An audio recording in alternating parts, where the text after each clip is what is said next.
adalah dielulukan sebagai penemu 4G.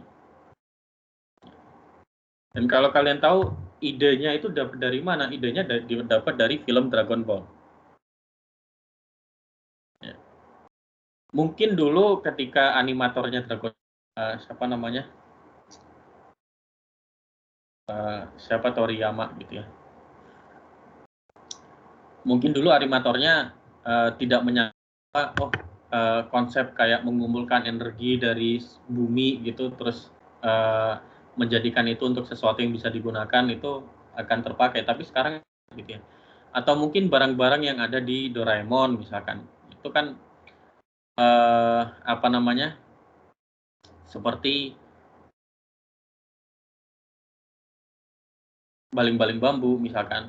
Sekarang ada contohnya, misalkan apa namanya, drone yang kita bisa naikin, itu kan ada sekarang ya. Contohnya produk Jepang itu SkyDrive, atau produk Cina ada apa kemarin saya lupa namanya. Drone yang kita bisa naiki. Jadi dulu mungkin hanya angan-angan, sekarang bisa jadi kenyataan, gitu ya.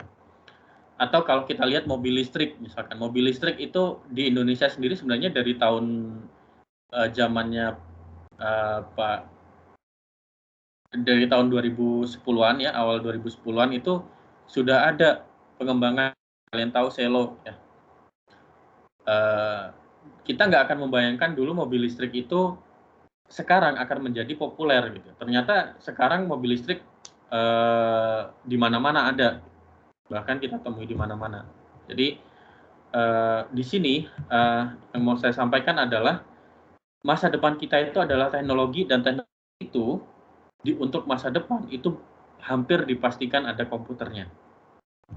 Jadi beruntunglah kalian kalau kalian belajar di ilmu komputer sebenarnya, ya, karena kalian setidaknya seharusnya punya basicnya. Mengapa belajar berpikir komputasi? Lagi ya.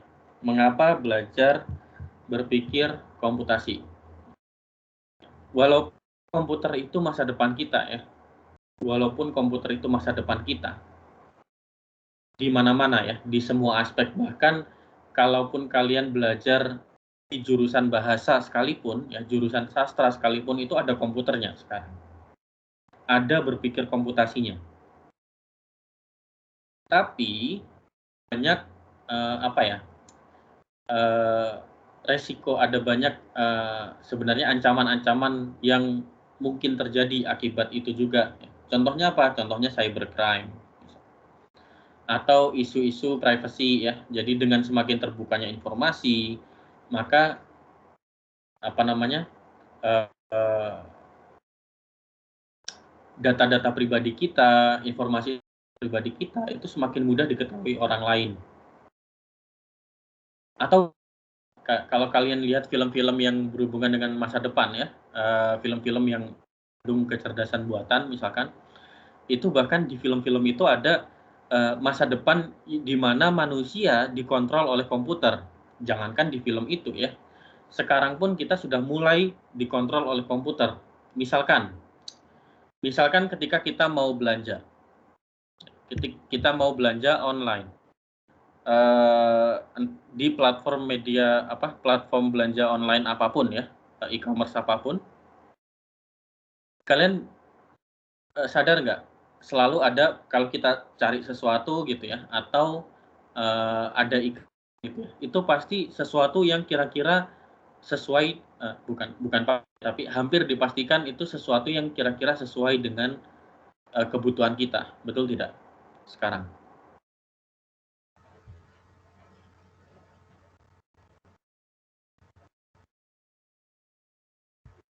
Ya. Jadi di situ kita mulai si algoritma komputernya itu mengarahkan kita untuk membeli itu, barang itu, gitu misalkan. Atau ya banyak ya. Jadi masa depan kita berbahaya ketika kita tidak tahu cara berpikir komputasi, sehingga akhirnya komputer itu malah mempekerjakan kita malah diperbudak oleh komputer. Padahal Padahal seharusnya komputer itu adalah alat untuk membantu kita. Ya, jadi komputer itu seharusnya alat kita. Bukan kita yang diperalat oleh komputer, tapi komputer yang diperalat kita. Ada yang mulai sadar nggak? Sudah mulai kalian diarahkan oleh komputer untuk melakukan apa gitu? Ada yang sudah mulai merasakan seperti itu? Sudah, Pak. Contohnya apa? Sudah, Pak. Contohnya kayak sosial media, Pak. Ya. Gimana contohnya coba? Algoritma sosial media membuat kita dirancang sedemikian rupa agar kita kecanduan dengan merangsang hormon-hormon tubuh kita, Pak. Ya, oke. Contoh yang cukup relevan sebenarnya ya. Jadi misalkan kita akhirnya hobinya pegang sosial media terus gitu sampai lupa yang lain gitu ya. Berarti kan kehidupan kita dikontrol oleh itu. Atau mungkin yang suka cari diskonan gitu ya di e-commerce, contoh juga ya. Tadi siapa lagi? Giovanni kayaknya. Giovanni, ada contohnya? Ada, Pak. Yang sudah dirasakan? Ada, Pak. Contohnya kalau kita belanja di e-commerce, kita kan sebelum mengenal teknologi, kita kalau membayar sesuka kita kapan. Tetapi kalau di e-commerce sekarang, sebelum kita membayar virtual itu sudah ditentukan waktunya oleh komputer. Kita harus bayar hari ini jam sekian. Jadi dibatasin oleh komputer gitu, Pak.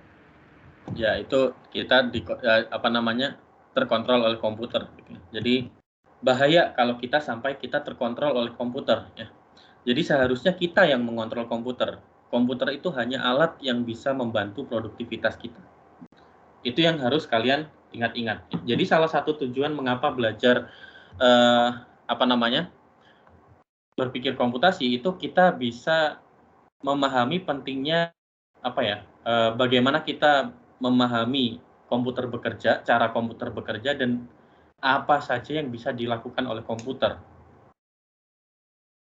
Penting. Salah satu tujuan berpikir komputasi terutama untuk mahasiswa komputer itu adalah ini. Ya. Jadi penting untuk kita tahu bagaimana komputer bekerja dan apa saja yang bisa komputer kerjakan. Jadi kalau misalkan ada resiko-resiko yang seperti cybercrime, atau kehidupan kita dikontrol oleh komputer, itu kita sudah punya tamengnya gitu ya, untuk menangkal itu.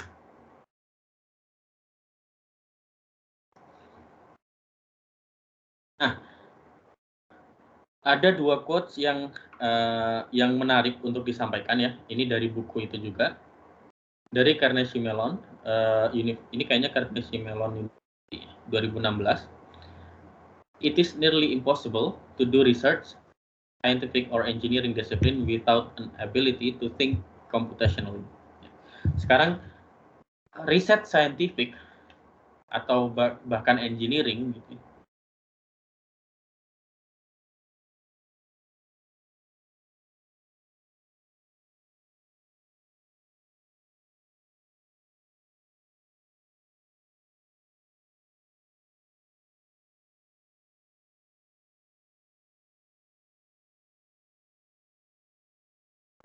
situ ya. Di dalam bermusik pun ya, sekarang kalau kalian tahu mengenal algoritma untuk musik-musik EDM dan lain sebagainya, itu kalian menyusun musik secara digital, secara elektronik, itu kan kalian memilih mengatur urutannya seperti apa, atau jangankan secara elektronik ya. Kalian misalkan di sini kalian suka bikin lagu gitu ya. Terus kalian membuat lirik, terus bagaimana lirik itu disampaikan, bagaimana lirik itu diinterpretasikan gitu ya dengan musik, itu juga ada proses berpikirnya. Jadi sekarang hampir di semua lini di sekitar kita itu, terutama riset, itu perlu berpikir komputasi. Nah, sedangkan Janet Wing di 2014 itu juga menyampaikan ya, seperti ini. I argue that the use of computational concepts, methods, and tools would transform the very conduct of every discipline, profession, and sector. Jadi konsep berpikir komputasi, ya, metodenya, alatnya itu akan mengubah semua lini kehidupan kita, ya. Contoh yang saya ambil tadi bermusik, ya, dulunya kita cuman misalkan ambil gitar atau drum atau keyboard atau piano atau apapun itu, ya. Tapi sekarang sudah berubah, EDM misalkan dan lain sebagainya. Atau misalkan bersih-bersih rumah, ya. Bersih-bersih rumah, kalau dulu mungkin ngasal ngepel aja gitu, ya. Ngepel rumah dari mana ke mana, pokoknya ngepel aja gitu, yang penting semuanya kena pel. Tapi dengan berpikir komputasi, kita bisa lebih efisien, ngerjakan yang mana dulu dan seterusnya. Apalagi kalau kita multitasking. Nah, tambahan lagi menurut Janet Wing, seseorang, someone with the ability to use computation effectively would have an edge over someone without. Jadi seseorang yang punya kemampuan berpikir komputasi secara efektif itu pasti lebih unggul dibanding orang yang tidak punya kemampuan berpikir komputasi. Dan lagi-lagi menurut Janet Wing, so I saw a great opportunity for the computer science community to teach future generation how computer scientists think. Jadi menurut Janet Wing, kebetulan beliau dari computer science menyampaikan bahwa ada benefit dari menjadi seorang yang ahli di computer science, di ilmu komputer, karena kita bisa mengajarkan orang setidaknya bagaimana seorang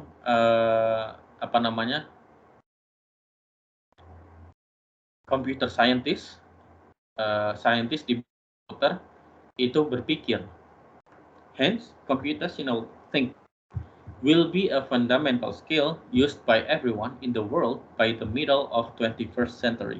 Jadi diperkirakan, ya, menurut Janet Wing lagi, diperkirakan di pertengahan abad ke-21, berarti kira-kira di tahun 2050, ya, itu computational thinking itu sudah menjadi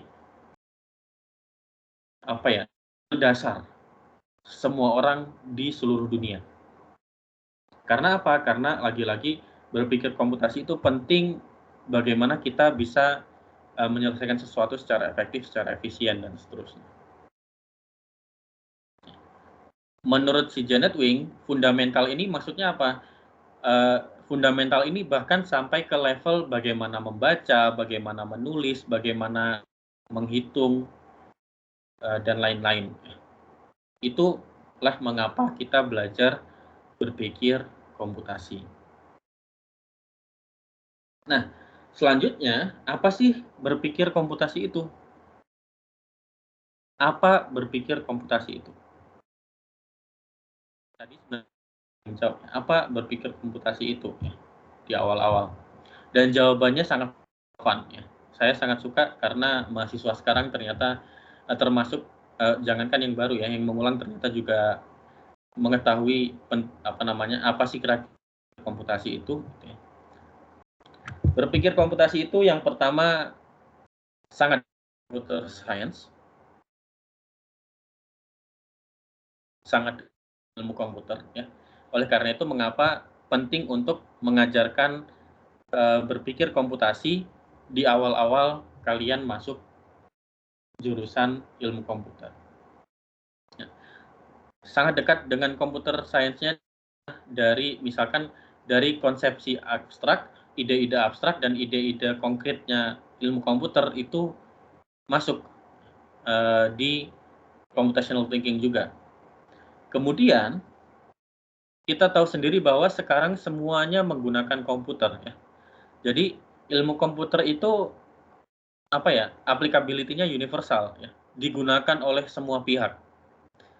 computational thinking itu juga universal applicability-nya. Jadi bisa dipakai di semua bidang. Tapi permasalahannya adalah karena applicability-nya ini besar, horizonnya itu sangat-sangat luas.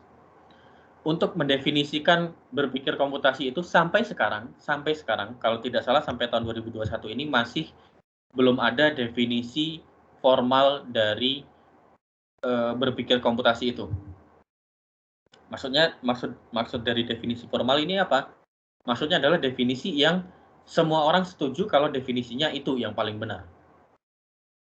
Tapi ada beberapa versi definisi, tapi versi-versi definisi itu kurang lebih idenya sudah mirip, ya. Sudah mulai mendekati, sepertinya kita sudah mulai konvergen ke definisi formal dari berpikir komputasi. Nah, berpikir komputasi sendiri itu adalah ide, ya, yang relatif baru, tapi juga tua. Baru karena ide berpikir komputasi tiba-tiba menjadi populer di mulai tahun 2006, ya, ketika ada talk, ada semacam seminar gitu ya, dan seseorang namanya Janet Wing yang tadi ada quote-nya, itu menyampaikan ide tentang berpikir komputasi dan pentingnya itu, kemudian setelah itu meledak. Hampir semua orang di dunia membicarakan berpikir komputasi, kemudian memformulasikannya supaya jadi sesuatu yang formal.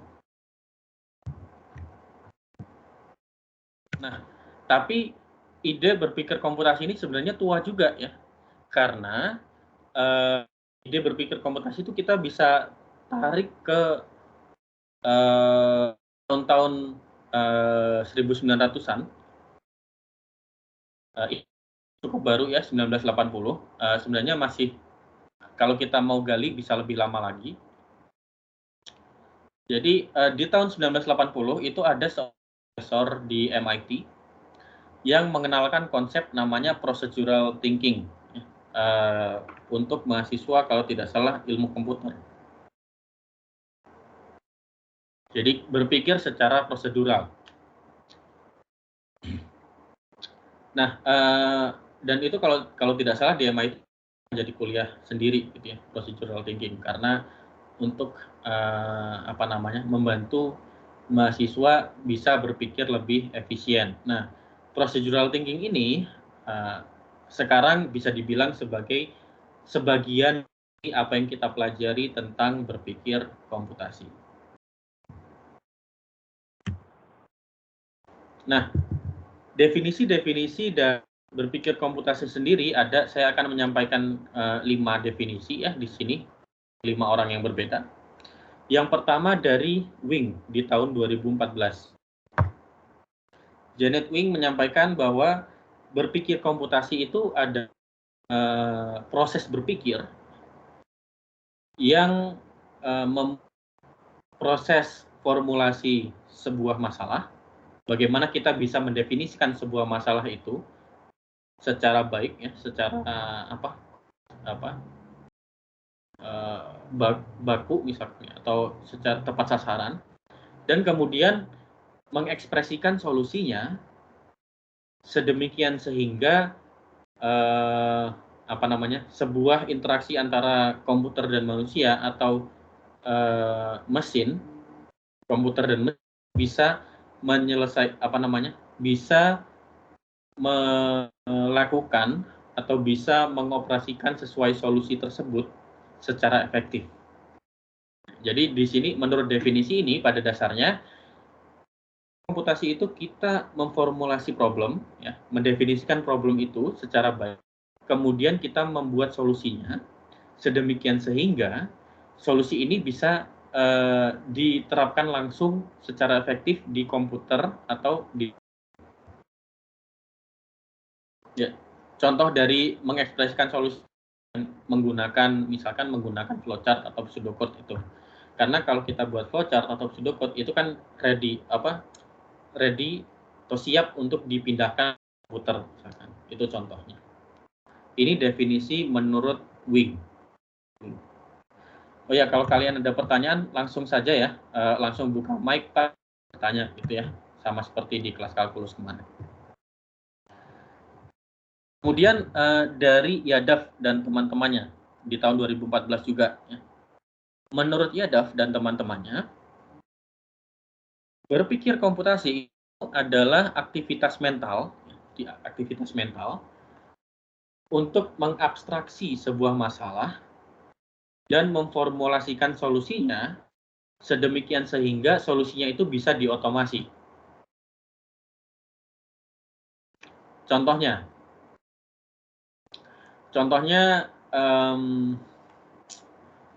kalian tahu apa namanya robot penyapu yang bentuknya biasanya bulat pipih itu di lantai yang keliling-keliling rumah untuk nyapu rumah sama ngepel, tahu nggak? Tahu Pak. Tahu Pak. Contohnya itu ya. Di situ kita masukkan problemnya adalah untuk menyapu dan ngepel rumah, misalkan. Nah, kemudian nanti si robotnya itu akan memetakan ruangan kita, menyimpan peta ruangan kita, kemudian memformulasikan solusinya, demikian sehingga gerak si robot itu dia bergerak seefisien mungkin untuk misalkan menghemat baterai, tapi semua area bisa tercakup. Contohnya seperti itu. Tapi di sini lebih ke mental activity di manusianya ya, di kitanya gitu ya. Misalkan kita mau atau kita yang mau ngepel gitu, kemudian kita mikir dari mana dulu ya supaya kerjanya efisien gitu dan bagaimana.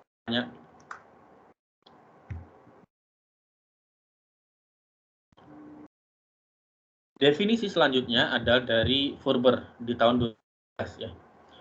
Apa sih computational thinking itu? Computational thinking itu menurut Furber adalah proses rekognisi aspek-aspek komputasi di sekitar kita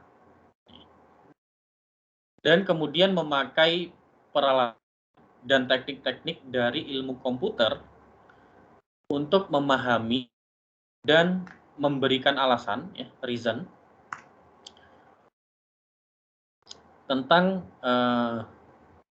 sistem-sistem natural dan sistem-sistem buatan dan prosesnya.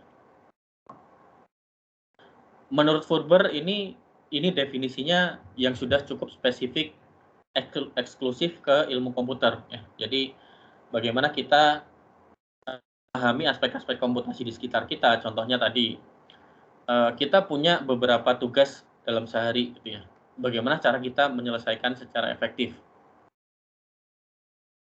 Nah, itu kita pikirkan, kita abstraksi, kita rencanakan, kita pakai alat dan teknik-teknik dari ilmu komputer untuk mendapatkan solusinya itu. Itu menurut ya. Cuman ada bahayanya di sini ya. Jadi computational walaupun pencetusnya adalah kebanyakan orang-orang dari ilmu komputer, tapi pada dasarnya computational thinking ini applicable untuk semua bidang. Jadi semua orang itu bisa pakai computational thinking. Ya. Jadi menurut Wing tadi ya, computational thinking itu harusnya menjadi kemampuan dasar kita sebagai manusia untuk berkehidupan sehari-hari.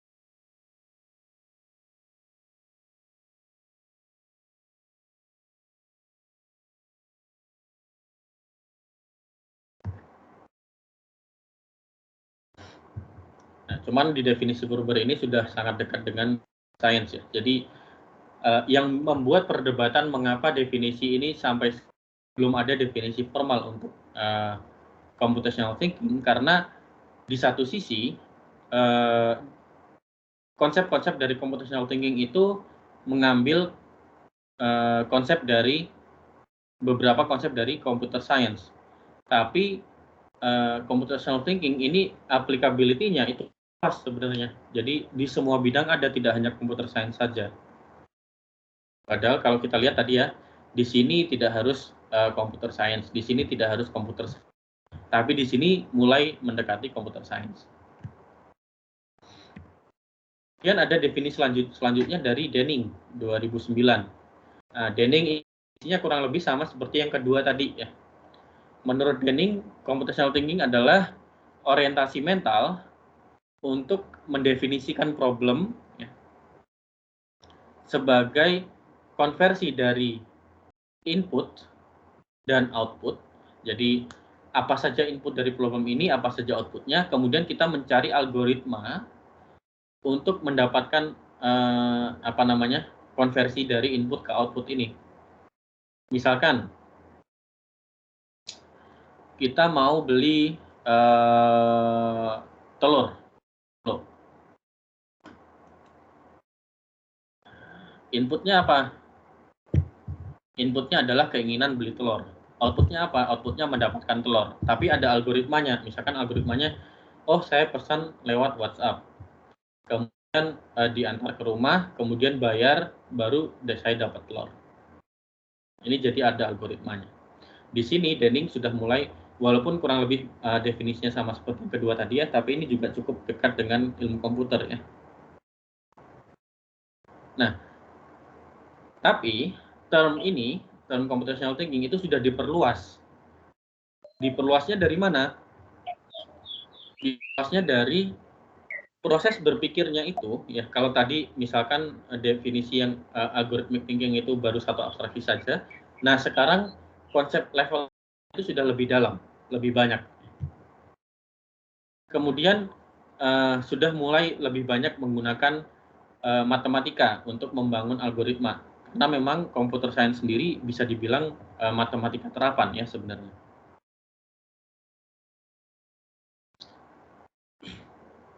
Kemudian bagaimana kita menguji, ngetes ya, apakah solusi kita itu scalable. Solusi kita itu bisa diterapkan ukuran masalah yang berbeda-beda. Misalkan tadi solusinya, oh kita pesan lewat WhatsApp gitu ya. Tapi kalau misalkan saya mau pesan sesuatu yang lain lagi, apakah bisa dipakai gitu? Atau misalkan saya mau pesan dalam jumlah besar, bulky gitu ya, misalkan pakai kontainer dan seterusnya. Jadi di sini computational thinking itu lebih luas lagi. Nah, kemudian definisi terakhir dari Heimendinger 2010 ini lebih ke teaching. Bagaimana kita mengajarkan computational thinking itu sebenarnya bagaimana mengajarkan seseorang untuk berpikir seperti seorang ekonom atau seorang fisikawan atau bahkan seorang artis, seniman. Artis di sini bukan artis-artis yang maknanya kalau di Indonesia sudah bergeser agak spesifiknya. Dan kemudian kita memahami bagaimana menggunakan komputasi untuk menyelesaikan problem-problem orang-orang tersebut. Misalkan kita punya teman psikolog, kemudian dia punya beberapa problem. Nah, kita pelajari problemnya, kemudian kita gunakan konsep berpikir komputasi untuk menyelesaikan problem mereka. Kemudian kita buat dan cari pertanyaan-pertanyaan baru yang bisa kita explore. Contoh tadi, problem kita punya teman psikolog. Teman psikolog ini problemnya adalah di pandemi, misalkan kesulitan untuk mengadakan sesi dengan pasiennya, sesi konsultasi dengan pasiennya, misalkan. Kemudian kita ajukan nih solusi dengan konsep berpikir komputasi. Solusinya bagaimana, cari yang efektif, kita bikinkan. Misalkan kita bikinkan konsep bagaimana konsultasi di masa pandemi, kita ajukan ke dia secara komputasi. Kemudian nanti kita cari problem-problem, pertanyaan baru yang bisa diekspor lagi. Jadi pada dasarnya menurut Heimendinger, berpikir komputasi itu karena berpikir komputasi itu ada di kehidupan kita sehari-hari. Jadi kita akan terus-menerus menggali pertanyaan. Kita tidak akan bosan mencari pertanyaan apa sih yang bisa kita selesaikan secara komputasi. Sampai sini apa ada pertanyaan? Ya Pak. Ya Ahmad, silakan. Yang tadi Pak, yang menurut Verbal 2012 itu maksudnya proses rekognisi aspek-aspek komputasi itu maksudnya apa Pak? Ya, sebenarnya rekognisi aspek komputasi itu kurang lebih sama seperti definisi yang lain ya. Jadi aspek komputasi itu misalkan bagaimana melakukan, kita punya catatan misalkan, atau kita punya printout, tapi terus ketika kita jalan nih, kayak film-film FTV gitu ya, kita tabrakan sama orang, terus printout kita jatuh tersebar di jalan. Pastikan kalau kita buru-buru, kita kumpulkan lagi si printout itu, si kertas-kertasnya, bisa jadi tidak urut kan. Nah, kemudian bagaimana cara mengurutkan, itu adalah aspek komputasinya. Bagaimana cara mengurutkan yang baik, atau bagaimana cara kita mengumpulkan lagi secara efisien. Itu contoh-contoh dari aspek komputasinya. Itu Ahmad. Makasih Pak. Oke, Aditya.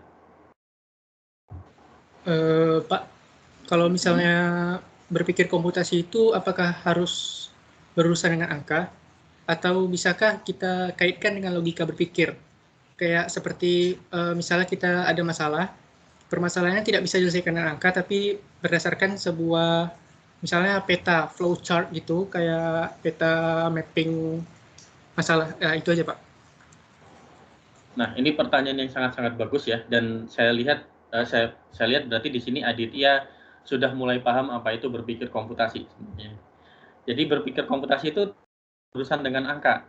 Walaupun pada prakteknya banyak orang masih menganggap berpikir komputasi itu ada komputasinya, ada menghitungnya gitu. Compute itu kan artinya menghitung ya. Tapi si berpikir komputasi ini kita tidak harus selalu berurusan dengan angka. Contoh yang disampaikan tadi itu sangat-sangat relevan ya. Contohnya tadi kita hanya logical thinking saja. Ini maka ini gitu ya. Itu sudah termasuk dari berpikir komputasi. Bagaimana kita berpikir secara logik, tapi yang efisien itu adalah proses komputasi juga, tidak harus selalu dengan angka gitu ya. Gitu Aditya ya.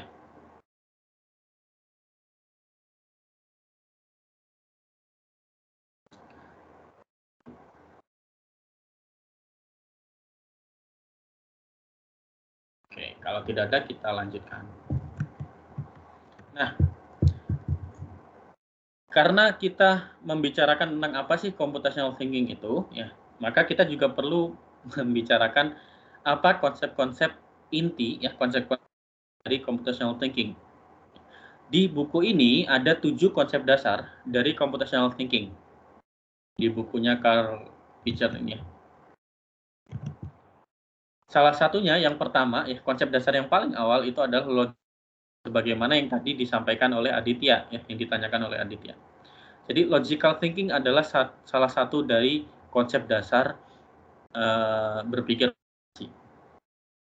Bagaimana kita berpikir secara logis. Kemudian yang kedua adalah algorithmic thinking. Bagaimana kita berpikir secara algoritmik. Tadi juga sudah secara tidak sengaja disinggung oleh Aditya ya, algorithmic thinking kita misalkan menyusun urut-urutan mencapai solusi itu secara efisien, itu adalah algorithmic thinking yang sesuai dengan logical thinking juga. Kemudian di antara core konsep dari berpikir komputasi juga adalah dekomposisi masalah. Misalkan kita punya masalah, kita dikasih problem gitu ya. Kita definisikan, terus pikirkan solusinya seperti apa. Ketika kita memikirkan solusinya seperti apa, kita pikir juga apakah solusi ini bisa kita pecah menjadi masalah-masalah kecil yang bisa dikerjakan satu persatu. supaya kerjanya lebih ringan, lebih efisien. Itu dekomposisi. Kemudian generalisasi dan recognition, pengenalan pola. Jadi kalau kita dikasih problem, bagaimana kita mengeneralisasi si problem itu, kemudian mengenali pola dari problem-problem itu. Misalkan ada beberapa problem yang masuk, oh pola-polanya seperti ini. Kemudian modeling. Modeling ini ada banyak jenis modeling ya. Kalau saya sendiri dari matematik sebenarnya, modeling itu identik dengan bagaimana kita membuat persamaan diferensial. Apa persamaan diferensial nanti kalian pelajari yang masih baru ya. Tapi ini tidak harus matematik ya. Misalkan menyusun maket bangunan, itu modeling juga. Kemudian di antara core konsep dari berpikir komputasi juga ada abstraksi dan evaluasi. Ya. Bagaimana kita mengabstraksi masalah, kemudian bagaimana kita mengevaluasi masalah tersebut, mengevaluasi solusinya, apakah solusinya sesuai, apakah solusinya efisien, apakah solusinya bisa diperbaiki, dan lain sebagainya. Nah, core konsep-konsep dasar dari berpikir komputasi ini, 1-7 inilah yang kita pelajari di sebelum UTS.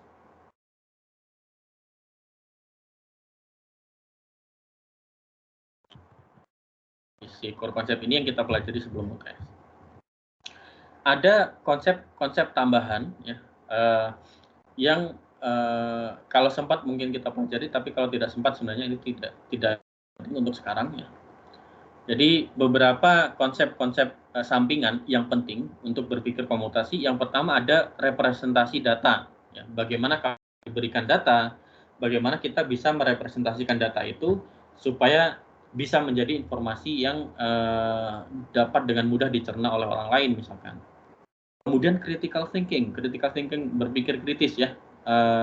Critical thinking adalah salah satu konsep sampingan dari berpikir komputasi yang penting juga, dan kebetulan mata kuliah ini kalian dapat di semester 1 ya. Betul ya.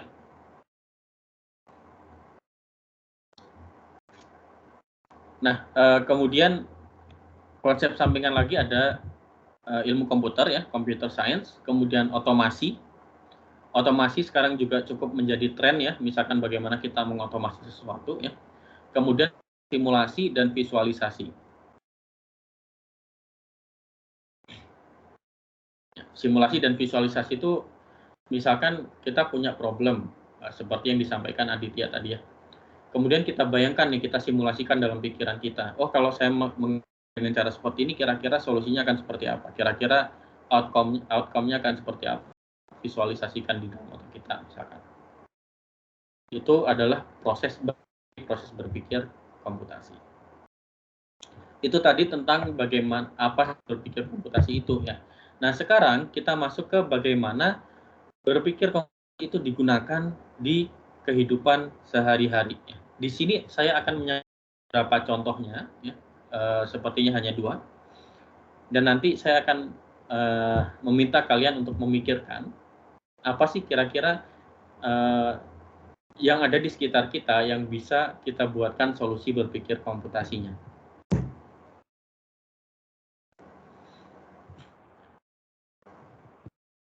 Bagaimana berpikir komputasi digunakan? Ya, silakan Ichiro. Apa yang dapat kita kabulkan atau contoh karya apa yang dapat kita capai ya dengan berpikir sebagai otomasi? Itu poin yang keempat tadi Pak barusan. Otomasi. Ya betul.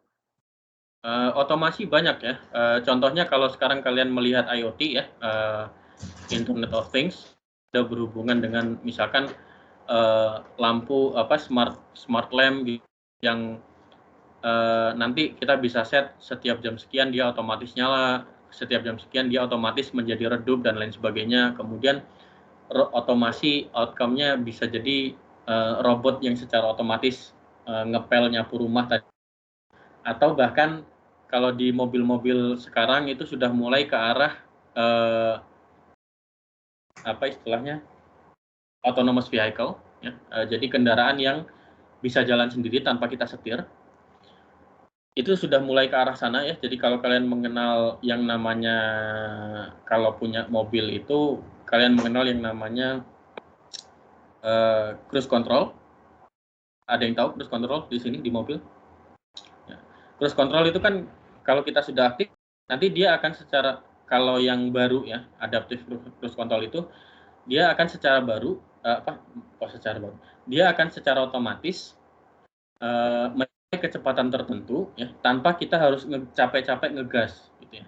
Kemudian nanti kalau di depan kita ada sensor, kemudian sensor itu membaca kalau di depan kita ada kendaraan, maka kecepatannya berkurang secara otomatis untuk menghindari tabrakan dan seterusnya. Itu otomasi bagian dari solusi berpikir komputasi. Itu Ichiro. Apakah menjawab pertanyaannya atau sudah cukup menjawab? Ya, sudah paham. Puas dengan jawaban Bapak, makasih. Oke ya, jadi banyak sekali ya berpikir komputasi itu ya. Nah, bagaimana berpikir komputasi digunakan ya? Pada dasarnya berpikir komputasi itu hampir dipastikan digunakan oleh semua orang yang mencoba untuk menyelesaikan permasalahan di mana dalam solusinya ya, dalam mencapai solusinya itu ada komputer di situ. Jadi kalau kita pakai komputer, itu hampir bisa dipastikan ada berpikir komputasinya di situ. Ya kalau tidak, ya itu ada konsepnya. Ya. Kemudian contoh lagi di matematika, misalkan algorithmic thinking sebagai bagian dari berpikir komputasi itu dipakai misalkan kalau kalian diminta untuk membagi atau polinomial, persamaan kuadrat, persamaan 3, persamaan pangkat 4, kalian mau faktorkan dengan pembagian, misalkan itu ada algorithmic thinking-nya, ada berpikir komputasinya, itu pasti ya. Kemudian di sains secara umum, ya, misalkan kita mau mendesain prosedur untuk eksperimen, atau di komputer sendiri deh, di komputer sendiri contohnya teknisi, misalkan saya adalah seorang teknisi jaringan, misalkan ya. Maka saya ada proses berpikir komputasinya juga, misalkan bagaimana instalasi jaringan secara efisien, bagaimana cara buat mapping, membuat jaringannya supaya bahannya supaya ongkos yang kita keluarkan minimal, tapi hasilnya maksimal dan seterusnya. Jadi berpikir komputasi itu digunakan di mana-mana ya. Contohnya seperti ini ya. Ini contoh yang ada di buku itu juga ya. Contohnya untuk mengurutkan chart musik. Di contoh ini Roger Dannenberg dan dalam bukunya, dalam presentasinya Janet Wing kalau nggak salah ya, itu menceritakan kejadian ya,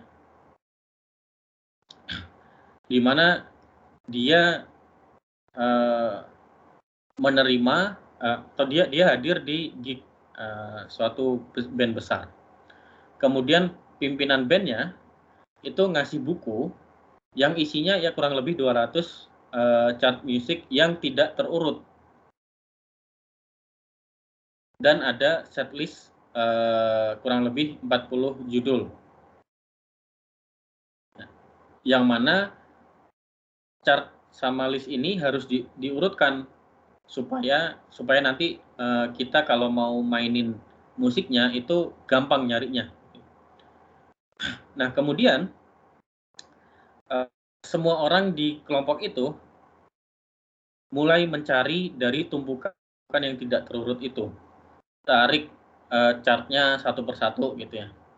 Tapi si Roger Dannenberg ini dia memilih mengurutkan terlebih dahulu secara alfabet, kemudian baru chartnya ditarik,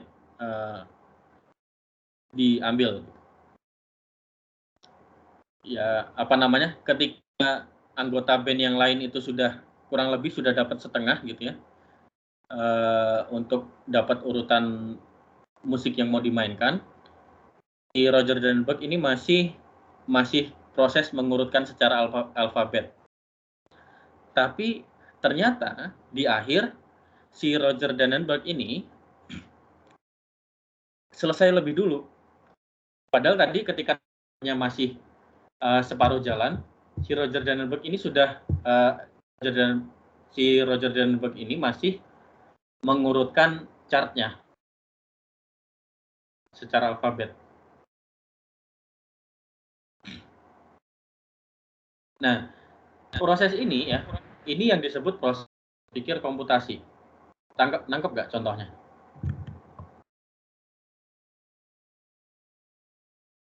Mudah-mudahan nangkep ya.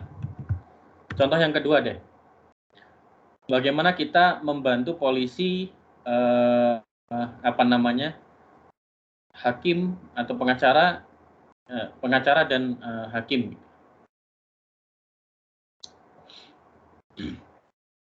Nah, ini dari Bundi 2007 ya. Jadi berpikir komputasi itu sebenarnya sudah ada dari dulu ya, ya. Dan sangat-sangat mempengaruhi bagaimana proses pengadilan. Terutama bagaimana kita bisa mencapai verdict atau keputusan yang paling sesuai sehingga semua orang itu tidak ada yang dirugikan. Nah, untuk di computational thinking ini ya di beberapa negara itu ada dipakai untuk ingin mendesain aturan-aturan logis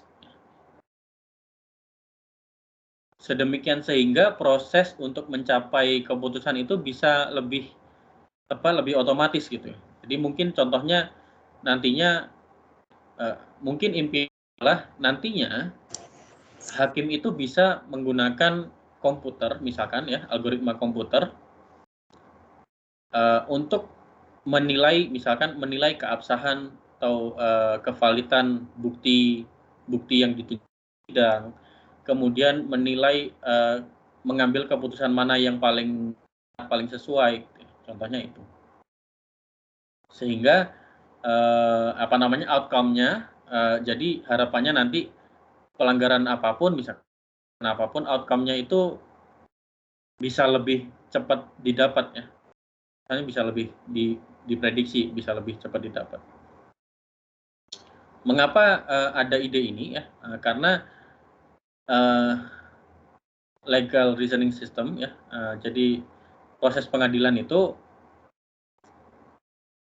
sebenarnya adalah proses hanya untuk proses mengambil keputusannya saja ya sebenarnya. Jadi kalau ada masalah masuk ke pengadilan ya kita ambil keputusan apa itu aja sebenarnya masalahnya. Tapi pada kenyataannya karena mungkin karena masih sama-sama manusia gitu ya. Kemudian konsep berpikir itu kurang ada gitu ya. Jadinya proses pengadilan itu bisa lama sekali ya, bisa berbulan-bulan bahkan bertahun-tahun. Nah, dengan computational thinking itu harapannya kita bisa mempercepat proses itu. Minimal bisa mempermudah detektif ya, untuk mengidentifikasi problemnya, mengidentifikasi masalahnya.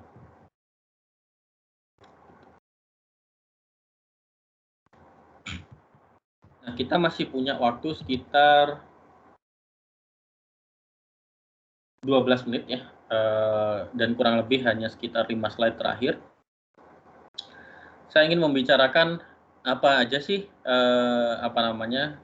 misunderstanding ya, kesalahpahaman yang banyak terjadi tentang berpikir komputasi.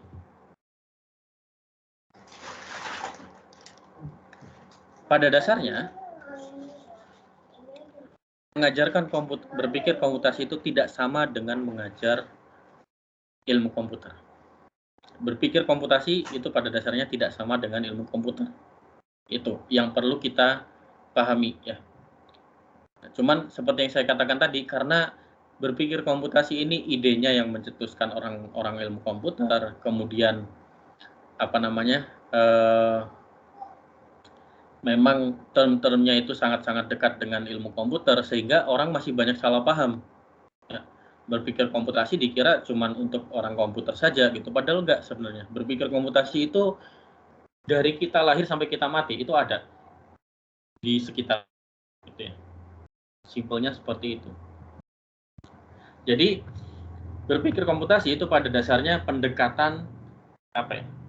Untuk menyelesaikan suatu masalah. Problem solving. Dan nanti di semester 2 itu kalian juga belajar namanya berpikir solusi. Computational thinking itu adalah bagian dari problem solving itu. Nah, cuman memang kebanyakan computational thinking sangat-sangat mungkin memuat penggunaan komputer. Di sisi, nah, jadi kalau computational thinking ya, berpikir komputasi itu ada pendekatan untuk problem solving, pendekatan kita untuk menyelesaikan suatu masalah. Memang mungkin menggunakan komputer. Sedangkan komputer sendiri, ya, ilmu komputer itu adalah ilmu tentang belajar dan ilmu dan penerapan dari prinsip-prinsip komputasi matematis. Ya, pada dasarnya komputer lah. Apa saja yang perlu kita pelajari di komputer itu computer science. Sehingga dari sini kita tahu bahwa berpikir komputasi itu sebenarnya tidak eksklusif ke computer science, karena di computer science itu kita komputernya, ya, belajar komputernya, belajar bagaimana kita mengoperasikan komputer, bagaimana program, bagaimana mengakses jaringan dan lain sebagainya. Tapi computational thinking, walaupun idenya dicetuskan oleh kebanyakan orang computer science, tapi konsep berpikir komputasi itu eksklusif ke computer science ya. Jadi konsep berpikir komputasi itu konsep yang sangat luas. Tidak hanya untuk orang-orang ilmu komputer saja.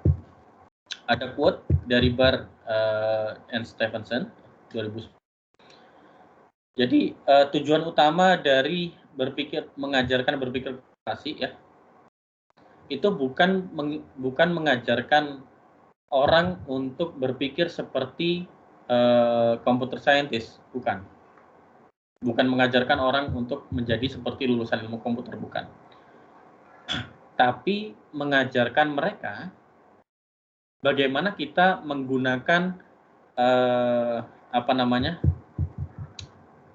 konsep-konsep dasar yang mungkin akan kita temui banyak di ilmu komputer. Tapi konsep ini hanya kita gunakan untuk masalah dan mengeksplorasi pertanyaan-pertanyaan baru yang bisa diselesaikan di semua bidang. Kata kuncinya adalah di semua bidang ya. Jadi berpikir komputasi ini untuk semua bidang. Sampai di sini ada pertanyaan? Sudah mulai paham apa itu berpikir komputasi?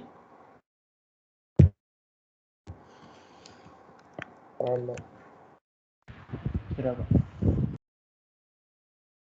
Nah, kemudian sekarang berpikir komputasi itu luas sebenarnya. Tapi namanya juga konsep yang dimunculkan manusia ya, ada limitasinya.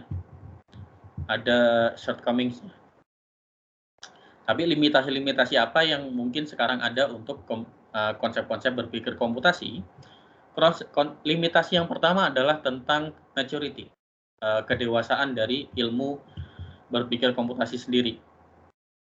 Jadi pada dasarnya berpikir komputasi itu bisa kita trace sampai mungkin berabad-abad yang lalu. Ya, tapi konsep formal dari berpikir komputasi sendiri itu masih relatif baru. Bahkan definisi formalnya aja sampai sekarang itu masih belum ada kata sepakat. Tapi sudah ada tanda-tanda akan sana. Menurut Selby 2013 ya, di dalam sebuah seminar atau talk, Selby menyatakan bahwa arah dari computational thinking, dari berpikir komputasi itu sebenarnya lebih ke pendekatan penyelesaian masalah, di mana di dalamnya itu ada memuat bagaimana proses berpikir yang menggunakan abstraksi, dekomposisi, algoritma, evaluasi, dan generalisasi.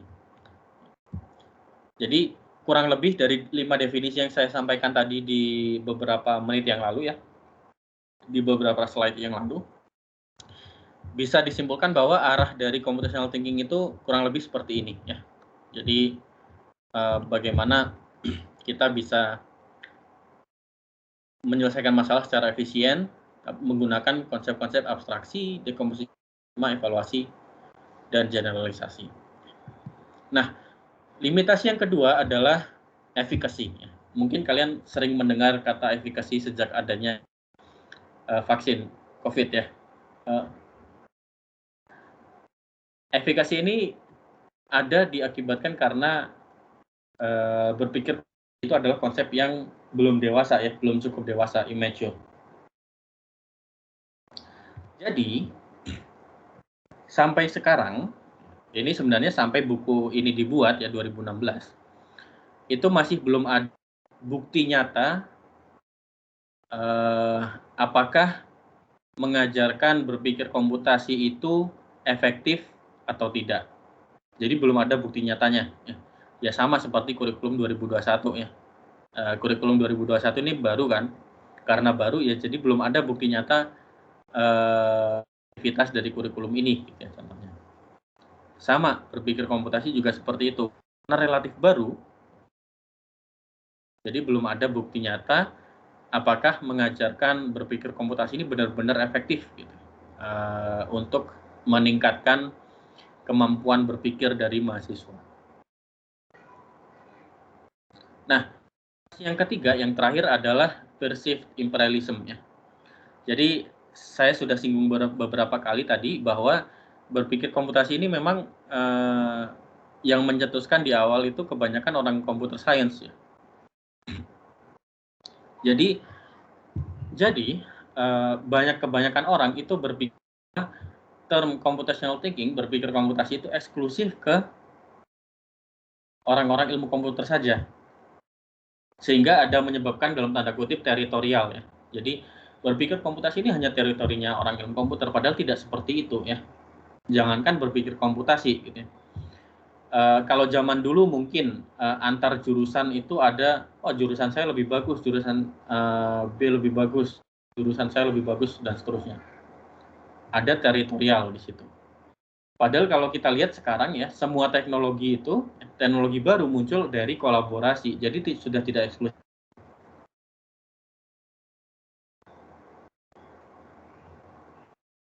Kemudian dari sini ya, makanya berpikir itu perlu dalam tanda kutip promosi supaya orang bahwa berpikir komputasi itu tidak sepenuhnya ilmu komputer. Berpikir komputasi itu benar-benar untuk semua orang. Pada dasarnya seperti ini. Ini kayaknya kalimat terakhir. Ya. Berpikir komputasi ini saya sudah singgung beberapa kali tadi ya. Berpikir komputasi itu pada dasarnya di mana saja di kehidupan kita sehari-hari. Makanya nanti di tugas esai seharusnya cukup mudah bagi kalian mencari sesuatu yang bisa didekatkan dengan konsep berpikir komputasi. Sampai sini apakah ada pertanyaan? Kita masih punya waktu 2 menit untuk tanya jawab.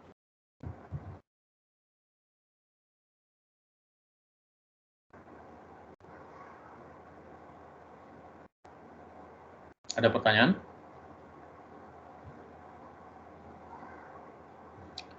Oke. Oh iya, silakan Ichiro. Yang kedua mengenai butuhnya promosi bahwa bakal berpikir komputasi itu nggak semua original kepada computer science itu maksudnya gimana ya? Promosi itu maksudnya kayak gimana, Pak? Di sini promosinya saya kasih tanda kutip ya. Itu maksudnya gini. Kita perlu apa ya? Ketika orang mendengar kata berpikir komputasi, kemudian dia berpikir bahwa berpikir komputasi mah cuma buat orang ilmu komputer saja gitu. Nah, kita yang tahu apa itu berpikir komputasi, kita harus sudah menjadi kita untuk mengenalkan ke mereka, memperbaiki konsepsi mereka, ya, pemahaman mereka tentang apa sih berpikir komputasi itu. Jadi, enggak kok, berpikir komputasi itu sebenarnya bukan enggak eksklusif untuk ilmu komputer saja. Berpikir komputasi itu sekarang ada di mana saja. Jangankan misalkan ya, jangankan di di algoritma komputer gitu ya. Bahkan misalkan kita punya list belanjaan gitu, mau belanja ke pasar. Kita tahu nih tokonya di mana saja. Kita mau berjalan ke pasar untuk belanja itu, tapi gimana caranya kita di pasar itu nggak lama-lama karena masih pandemi. Jadi kita jalannya harus efisien, harus kemana dulu, harus beli apa dulu supaya kita bisa di pasar itu nggak lama secepat mungkin, seefisien mungkin. Jadi yang perlu kita kenalkan adalah berpikir komputasi itu tidak eksklusif kepada ilmu komputer, tapi ada di sekitar kita. Gitu Ichiro ya.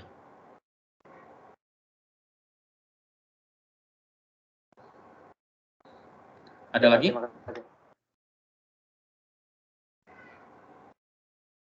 Oke, kalau tidak ada, ini sudah 1 menit ya, mohon maaf. Di sini ada PR ya, yang perlu kalian kerjakan. Boleh tulis tangan, kemudian difoto, diupload, atau kalian ketik Microsoft Word boleh. Dan tugas ini harus dikumpulkan sebelum kelas berikutnya ya, jadi sebelum Selasa depan. Sebelum jam 9 pagi Selasa depan itu harus sudah dikumpulkan. Mengumpulkannya, ini soalnya nanti kalian bisa akses ya di di MS Team.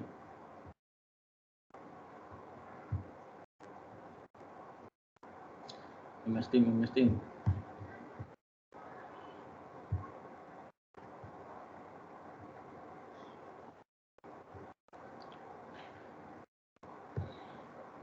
Nah, di sini General Files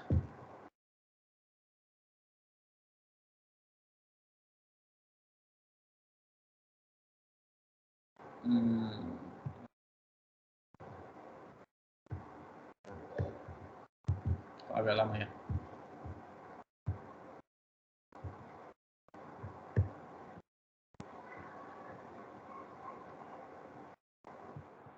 Ini akan saya upload di sini ya. Jadi kalian tahu di mana upload slide materinya untuk dapat soalnya. Jadi di sini. Kemudian tempat mengumpulkan tugasnya ada di sini. Saya buatkan folder tugas mingguan. Nanti kalian mengumpulkannya di sini. Folder tugas mingguan. Kemudian di sini saya buatkan folder baru yaitu tugas 1.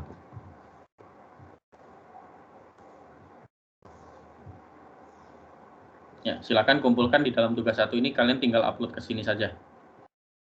Ada pertanyaan lagi?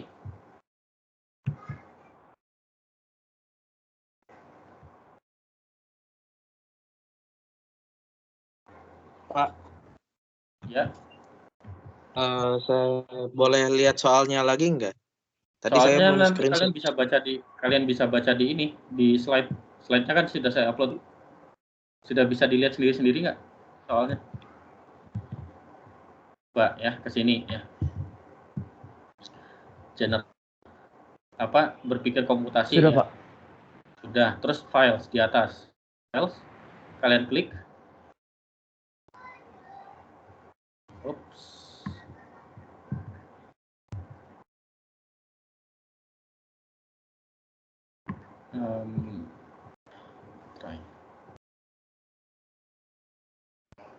Ya, ada kelas material ya. Di dalam folder kelas material ini ada slide-nya. Nah, di slide ini kalau kalian buka,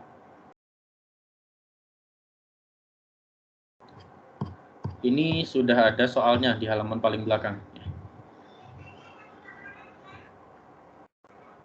Jadi slide-nya juga bisa kalian download kalau nggak salah di situ.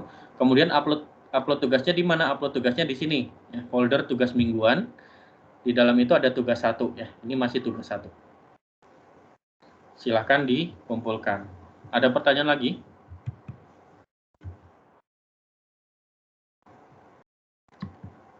Kalau tidak ada, perkuliahan hari ini saya akhiri ya. Sampai ketemu di mata kuliah berpikir komputasi Selasa depan.